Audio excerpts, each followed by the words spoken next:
पश्चिम बंगाल में 2026 में चुनाव होने हैं, लेकिन अभी से ही प्रदेश की राजनीति में उबाल आ गया है। सत्ताधारी पार्टी तृणमूल कांग्रेस और बीजेपी के बीच लगातार बयानबाजी देखी जा रही है और अब मुख्यमंत्री ममता बनर्जी ने बीजेपी को सीधी चुनौती दे दी है। उन्होंने कहा कि बंगाल में फिर से खेला होगा और जोरदार होगा। तो क्या कुछ कहा ममता ने? क्या बीजेपी के लिए मुश्किल होने वाला है बंगाल का ये चुनाव? जानने के लिए देखिए ये रिपोर्ट। पश्चिम बंगाल में विधानसभा चुनाव से पहले ही सियासत गरमाई हुई है। मुख्यमंत्री ममता बनर्जी ने तो अभी से साफ कर दिया है कि 2026 में बंगाल में फिर से खेला होगा और जोरदार होगा।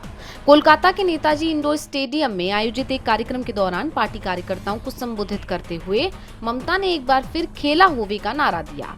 दरअसल 2021 के विधानसभा चुनाव के दौरान उन्होंने पहली बार ये नारा दिया था और बीजेपी के आक्रामक कैंपेन के बावजूद ममता बनर्जी की पार्टी टीएमसी ने चुनाव में बड़े अंतर से जीत हासिल की थी।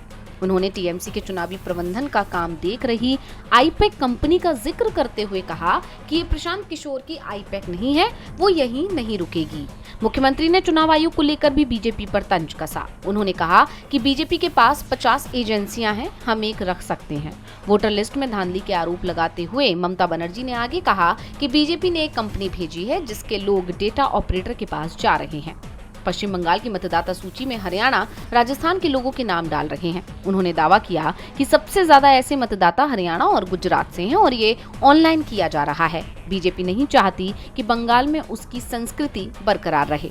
उन्होंने इसके लिए चुनाव आयोग को चेतावनी देते हुए कहा कि इसी तरह उन्होंने महाराष्ट्र और दिल्ली को हराया, लेकिन हमने उनकी चाल पकड़ ली है। अगर मैं 26 दिनों तक धरने पर बैठ सकती हूं, तो मैं चुनाव आयोग के सामने भी धरने पर बैठ सकती हूं, ताकि उसकी विश्वसनीयता वापस पहले जैसी हो जाए। ममता बनर्जी के बयानों ने न सिर्फ बीजेपी की चिंता बढ़ा दी है, साथ ही चुनाव आयोग पर भी गंभीर सवाल खड़े कर दिए हैं। डीवी लाइव की रिपोर्ट।